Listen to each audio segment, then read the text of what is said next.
Assalamualaikum, selamat sejahtera. Okey, kita terus masuk bab 1, tajuk pengukuran. Okey, sebelum tu ada soalan. Okey, apa itu pengukuran? Okey, pengukuran ialah kaedah menentukan nilai kuantiti fizik. Okey, kenapa kita kena belajar pengukuran ni? Okey, kenapa perlunya pengukuran ni? Pengukuran ni ialah untuk mengukur saiz sesuatu objek. Okey, yang ketiga, siapa yang kita nak ukur? Siapa yang kita nak ukur? Okey, orang yang memerlukan maklumat tentang saiz dan pengukuran sesuatu objek. Okey, nombor 4, bila kita nak menggunakan pengukuran ni? Okey, yang pertama untuk membuat eksperimen dan untuk mengambil ukuran saiz objek. Okey, dan yang kelima, bagaimana kita membuat pengukuran? Okey, pengukuran perlu ada objek yang hendak diukur dan alat untuk mengukur. Okey. Okey, untuk tajuk pengukuran yang pertama kita akan belajar ialah kuantiti fizik. Apa itu kuantiti fizik? Kuantiti fizik ialah kuantiti yang boleh diukur. Okey, contohnya ialah panjang, laju, jisim, suhu, berat dan arus elektrik. Itu ialah contoh-contoh bagi kuantiti fizik. Okey, kuantiti fizik ini terdiri daripada nilai berangka. Kita panggil dia sebagai magnitude. Okey, dan memerlukan unit pengukuran. Okey, contoh yang diberi. Okey, contohnya ialah yang pertama, suhu bilik 30 darjah Celsius. Okey, kuantiti fizik yang diukur ialah suhu. Magnitude ataupun nilainya ialah 30 dan unit pengukurannya ialah darjah Celsius. Okey, contoh yang kedua, laju sama dengan 120 km per hour. Okey, kuantiti fizik yang kita ukur ialah laju, magnitude ataupun nilainya ialah 120, unit pengukurannya ialah km per hour. Okey, contoh yang ketiga ialah jisim, 125 kilogram. Okey, kuantiti fizik yang diukur ialah jisim, kuantiti fizik yang diukur ialah jisim, magnitude ialah 125, nilainya dan unit pengukurannya ialah kilogram. Okey, kuantiti fizik juga terdiri daripada dua, iaitu kuantiti asas dan kuantiti terbitan. Okey, dan kuantiti-kuantiti ini melibatkan unit metrik ataupun imperial. Unit imperial. Okey, unit imperial ni contohnya ialah 1 tan, 1 pound, 1 batu, 1 ela, 1 kaki. Okey. Dan unit SI ataupun unit metrik. Unit SI ialah unit SI ialah standard unit yang digunakan di seluruh dunia. Okey, so contohnya ialah kilogram, sentimeter, kilometer. Contohnya. Okey. Okey, seterusnya kita masuk kepada kuantiti asas. Kuantiti asas ialah kuantiti fizik yang tidak boleh diterbitkan daripada kuantiti fizik yang lain. Okey, unit pengukuran bagi kuantiti asas ialah dipanggil sebagai unit asas. Okey, ada 7 kuantiti asas dalam bidang fizik. Okey, yang pertama, panjang. Simbol yang digunakan untuk mewakili kuantiti asas ialah L kecil. Okey, unit asas bagi panjang ialah meter. Okey, simbol mewakili unit asas itu ialah M kecil. Okey, kuantiti asas yang kedua ialah jisim. Okey, simbol bagi mewakili kuantiti asas jisim ialah M kecil. Unit asasnya ialah kilogram dan simbol bagi unit ialah kg. Okey, dan yang ketiga, kuantiti asas yang ketiga ialah masa. Simbol yang mewakili kuantiti masa ialah T kecil. Unit asasnya ialah saat. Simbol mewakili unit asas bagi masa ialah S kecil, saat S kecil. Okey, yang keempat ialah suhu termodinamik. Simbol mewakili kuantiti asas itu ialah T besar. Unit asasnya ialah Kelvin. Dan simbol mewakili unit asas ialah K besar. Okey, yang kelima, arus elektrik. Simbol mewakili kuantiti asas ialah I, bagi arus ialah ampere dan simbol bagi unit ialah A besar. Okey, untuk 5 kuantiti asas ni awak sudah belajar masa tingkatan 1 dalam subjek sains. Okey, dia ada penambahan lagi 2 kuantiti asas. Yang keenam ialah keamatan berluminositi. Okey, simbolnya ialah IV. Okey, keamatan berluminositi ni mengukur kecerahan cahaya. Okey, unit asasnya ialah kandela dan simbol bagi unit asas ialah CD. Okey, dan unit kuantiti asas yang terakhir ialah kuantiti bahan. Simbol mewakili kuantiti asas ialah N.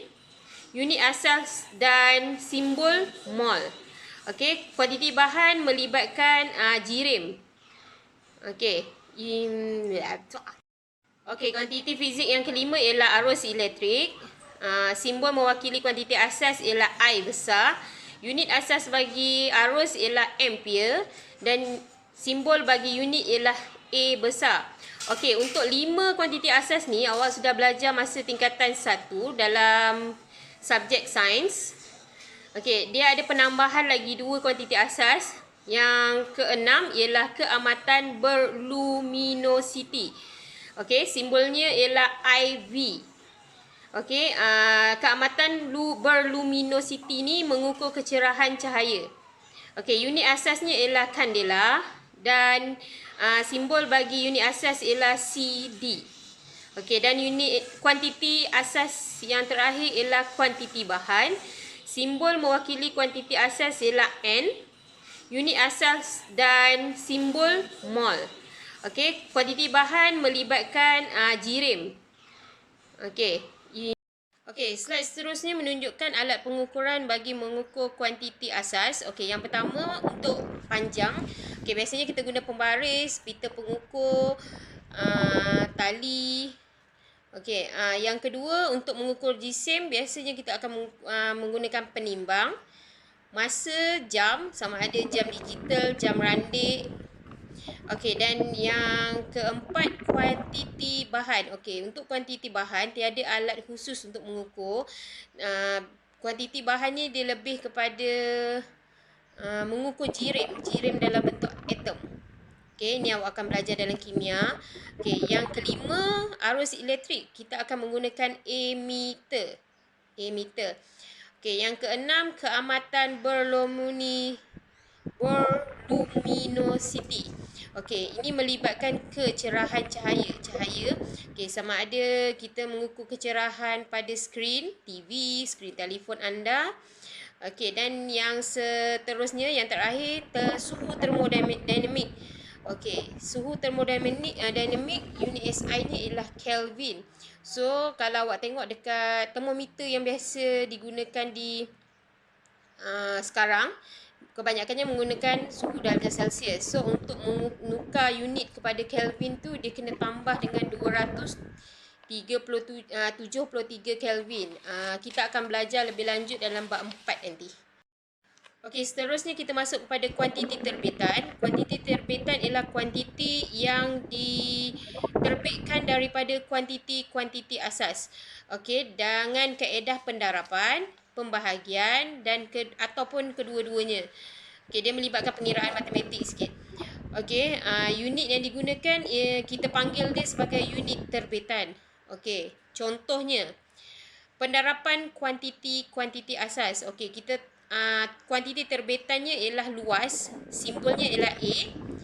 Okey, kenapa diguna A? Sebab A ialah area. Biasanya simbol digunakan menggunakan unit dalam bahasa Inggeris. Okey, penerbitannya ialah panjang darab panjang. Okey, dia menggunakan kuantiti asas panjang darab panjang. Okey, unit bagi panjang ialah meter. Unit terbitannya ialah meter darab meter dapat meter kuasa 2. Meter darab meter sama dengan meter kuasa 2. Okey, yang kedua,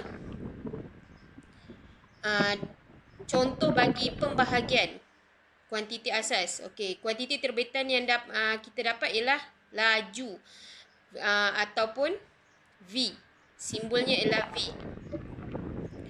Okey, penerbitannya velocity. Okey, penerbitannya ialah jarak bahagi masa. Jarak kita tahu, jarak diukur dalam panjang.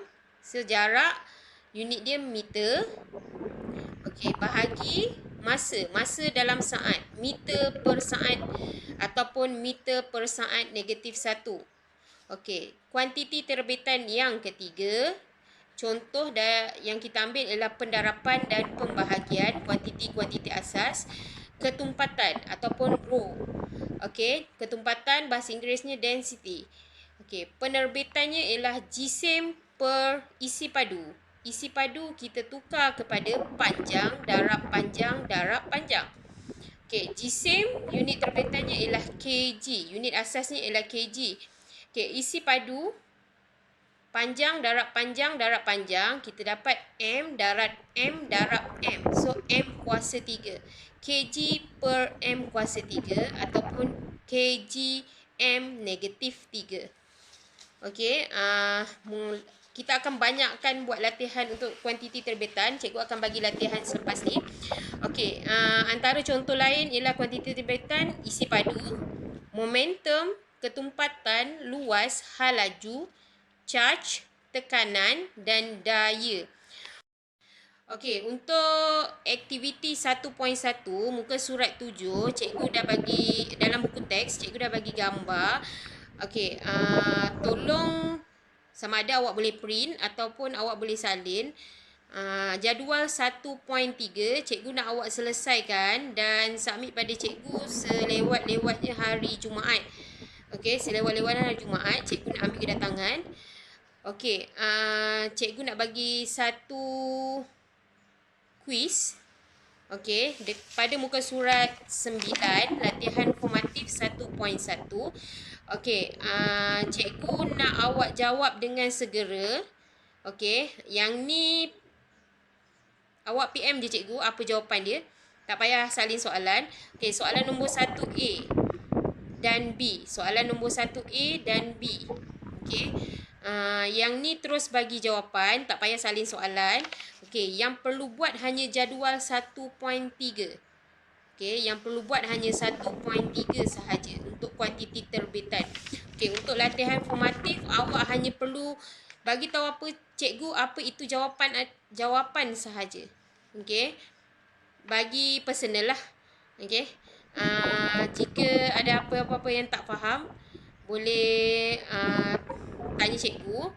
Cikgu sedia membantu. Okey. Tak faham macam mana nak buat kuantiti terbitan pun awak boleh tanya cikgu. Okey, so diharap kita dapat bersama-sama belajar subjek fizik ni dengan berjayanya. So, tak ada lagi masa untuk main-main sebab awak dah tinggal tahun 4. Okey. Apa-apa boleh tanya cikgu lah. Okey. Jumpa lagi untuk next class. Thank you, class.